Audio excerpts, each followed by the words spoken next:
Power factor क्या होता है? पावर फैक्टर क्या होता है? तो पावर फैक्टर बताता है कि जो बिजली लेते हैं उसमें कितनी बिजली वास्तव में काम में आ रही है। यानी पावर फैक्टर आपको बताता है कि कितनी बिजली वास्तव में काम में आ रही है, यानी आपने कितनी बिजली ली है और कितनी काम में आ रही है और कितनी व्यर्थ जा रही है। ये क्या काम कौन बताता है? Power factor. हम लोग सरल भाषा में समझेंगे।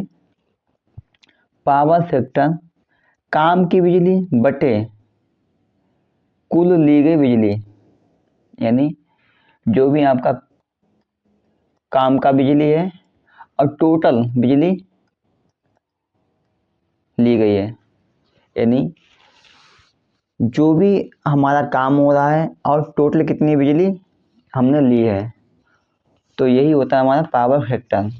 जैसे पावर फैक्टर मान लो 1 है, तो इसका मतलब है कि आपकी सारी बिजली सही उपयोग में आ रही है, काम में आ रही है। कहने का मतलब कोई बिजली की बर्बादी नहीं हो रही है। लेकिन पावर फैक्टर आपका 0.7 या 0.8 है तो कुछ बिजली बेकार जा रही है। कहने का मतलब है अगर आपका पावर फैक्टर 1 है, कितना है? 1 है। अगर आपका पावर फैक्टर 1 है, इसी बिजली आपकी बर्बाद नहीं होती है। लेकिन आपका अगर पावर फैक्टर 0.7 या 0.8 है, तो इसका मतलब है कि आपकी बिजली की बर्बादी हो रही है। जैसे कि आपका पावर फैक्टर घटता क्यों है? पावर फैक्टर घटता क्यों है? पावर फैक्टर घटने का मुख्य कारण है इंडक्टिव लोड। इंडक्टिव लोड क्या होता है? जैसे मोटर हो गया आपका, फैन हो गया, कूलर हो गया, गीजर, ट्रांसफार्मर, पुरानी ट्यूबलाइट, इन उपकरणों में करंट वोल्टेज के पीछे रहता है, यानी जिसे हम कहते हैं लैग करता है, जिससे पावर फैक्टर गिर जाता है।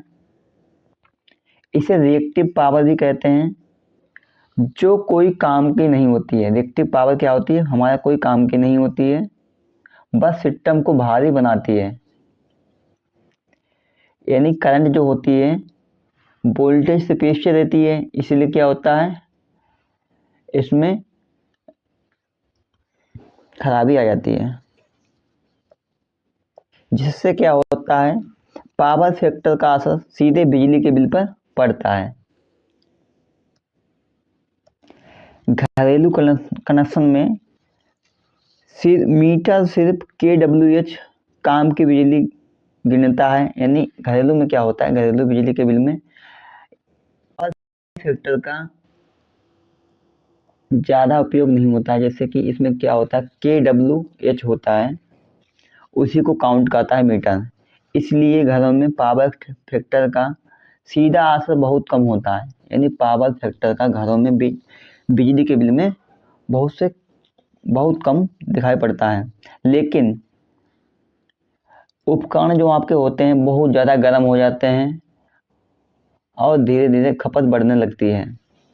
उससे क्या होता है, अगर आपका पावर फैक्टर कम हो जाएगा तो जो हमारे उपकरण घरों में होते हैं वो क्या हो जाएंगे, गर्म हो जाएंगे। इससे क्या होगा, जब हीट पैदा होगी तो क्या होगा, हमारे बिजली बिल की खपत भी बढ़ जाएगी।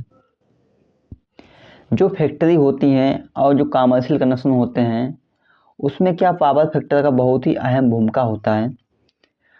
वहाँ बिल kVAh में बनता है, kWh भी देखा जाता है और उसमें क्या होता है kVAh भी देखा जाता है।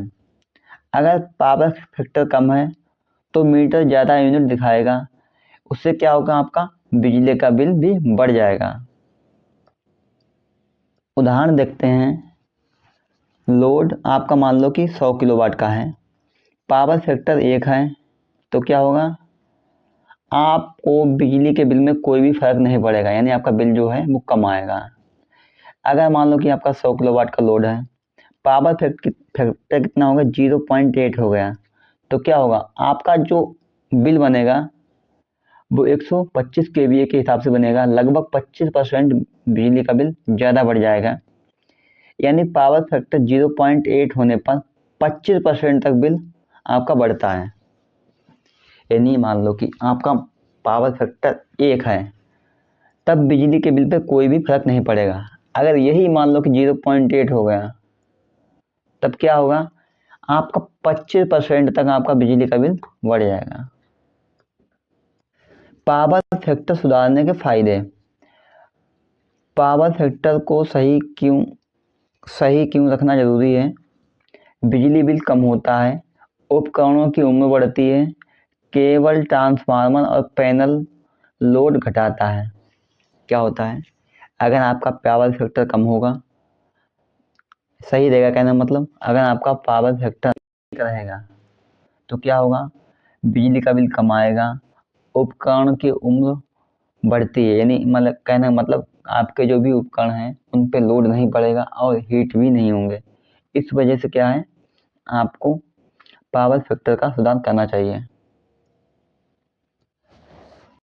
पावर फैक्टर कैसे सुधारें। अब बात करते हैं इसके समाधान की। इसमें क्या कर सकते हैं आप, पावर फैक्टर सुधारने के लिए कैपेसिटर लगा सकते हैं। इंडक्शन रिएक्टिव पावर को संतुलित रखता है, यानी पावर फैक्टर क्या करता है, रिएक्टिव पावर को संतुलित रखता है। पीएफ तुरंत बेहतर हो जाता है, यानी आपका जो पावर फैक्टर होता है कैपेसिटर लगाने से आपका बेहतर हो जाता है। पॉइंट नंबर 2 क्या है, APFC panel, automatic power factor controller. ये क्या है, ये अपने आप कैपेसिटर ऑन ऑफ करता है, जिससे पीएफ हमेशा 0.98 से 1 रहता है, यानी बहुत ही अच्छा रहता है। पॉइंट नंबर 3 क्या है, मोटर का सही आकार चुनें। ओवर साइज मोटर पीएफ घटाती है। पॉइंट नंबर 4 है, पुरानी ट्यूबलाइट की जगह एलईडी इस्तेमाल करें, यानी जो पुरानी आपकी ट्यूबलाइट होती हैं उनकी जगह क्या करें, एलईडी लाइट्स का उपयोग करें। इससे क्या होता है, पीएफ का सुधार होता है, अच्छी होती है, पीएफ मतलब कि घटता नहीं है। पॉइंट नंबर 5 है क्या है, इंडक्टिव लोड एक साथ चालू ना करें, धीरे धीरे स्टार्ट करने से पीएफ गिरावट नहीं होता है। अगर आपका पीएफ कहना मतलब पावर फैक्टर कम है तो क्या पेनल्टी लगती है, उस पर क्या लग जाती है, पेनल्टी। पीएफ वैल्यू अगर आपकी 0.95 से ऊपर है तो क्यों आपकी छूट मिलती है बिजली के बिल में। अगर 0.90 से कम है तो क्या लगता है, आपको पेनल्टी लगती है।